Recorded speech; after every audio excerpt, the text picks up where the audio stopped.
चलिए सुनिएगा बच्चों ध्यान से। आज सीए में इंटर के कॉस्ट, फाइनेंशियल और वो सब छोड़ दो। आज हम फोकस करने वाले डायरेक्ट टैक्स और इनडायरेक्ट टैक्स वाले पेपर की, जिसमें वो लोग बताएं, हमको बताया हुआ है पिछले मैंने 3 4 5 सालों का अगर हम थोड़ा सा देख रहे हैं बाइफर्गेशन, तो उसमें शॉर्ट क्वेश्चन आपकी या तो फिर आपकी पेपर स्टाइल किस तरह की होगी देख लीजिए ध्यान से। क्वेश्चन 1 आपका रहने वाला है वो तय है, 15 आपको क्वेश्चंस दिए जाएंगे, 2 मार्क्स एमसीक्यू वाले, 30 डन। क्वेश्चन 2 आपका रहता है हमेशा डायरेक्ट टैक्स से, जिसमें आपको मोस्टली रेसिडेंशियल स्टेटस के तौर पे कितना हमारा टैक्सेबल इनकम आएगा वो पूछ लेते हैं 7 मार्क्स के लिए। फिर उसके बाद 2B जो रहता है वो आपका सैलरी वाला रहता है, वो भी आपको पूछ लेते हैं 7 मार्क्स के लिए कि भाई कितनी हमारी टैक्सेबल सैलरी आने वाली है। उसके बाद क्वेश्चन नंबर 3 वो भी आपका रहता है डायरेक्ट टैक्स से, जो कि आता है आपका हाउस प्रॉपर्टी से, वो भी आपका 7 मार्क के लिए पूछा जाता है। उसके बाद आता है आपका पीजीबीपी, वो भी 7 मार्क्स के लिए, 3A 3B डायरेक्ट टैक्स से वो भी है, तो 14 मार्क्स इसके हो गए, 14 मार्क्स इसके हो गए। क्वेश्चन नंबर 4 कैपिटल गेन, वो भी अगेन डायरेक्ट टैक्स से आने वाला है, और अदर सोर्सेस के भी सम 7 मार्क का, वो भी आपका डायरेक्ट टैक्स से आने वाला है। तो टोटल मिला के इसमें भी आपके कितने हो गए बताएं, 14 मार्क्स, 14 मार्क्स शॉर्ट।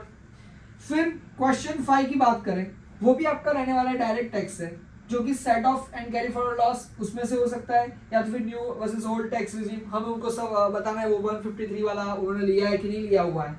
वो भी आपका 7 और 7 14 मार्क्स वाला क्वेश्चन रहने वाला है।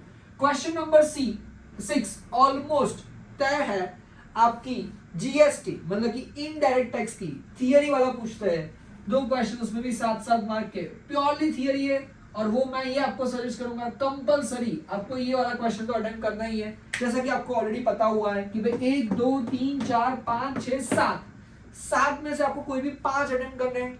क्वेश्चन 1 तो आपका एमसीक्यूज वाला कंपलसरी रहता ही है, वो तो हमें कतई नहीं छोड़ना है। 15 क्वेश्चंस, 2 मार्क्स ईच, 30 मार्क्स हमारे उससे सिक्योर हो सकते हैं मोटे।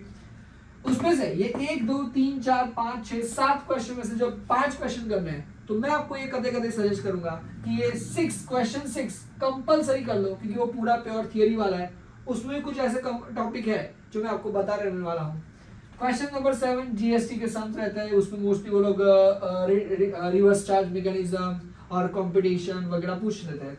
और क्वेश्चन नंबर 8 वो भी आपका आईटीसी इनडायरेक्ट टैक्स से ही रहने वाला है, जिसमें आईटीसी इनपुट टैक्स क्रेडिट और उसमें कस्टम ड्यूटी वाले 7 मार्क्स के साथ उसमें से भी रहने वाले हैं, 14 मार्क्स यहाँ से भी, 14 मार्क्स यहाँ से भी। बट मोटा डायरेक्ट टैक्स से आपका मुझे ऐसा लग रहा है 56 मार्क्स तक का रिकवर हो सकता है। तो थोड़ा सा ये मैं आपको बता रहा हूँ, 56 मार्क का अगर डायरेक्ट टैक्स से है तो आपको मुझे ऐसा लग रहा है कतई डायरेक्ट टैक्स को तो जरा सा भी इग्नोर नहीं करना है।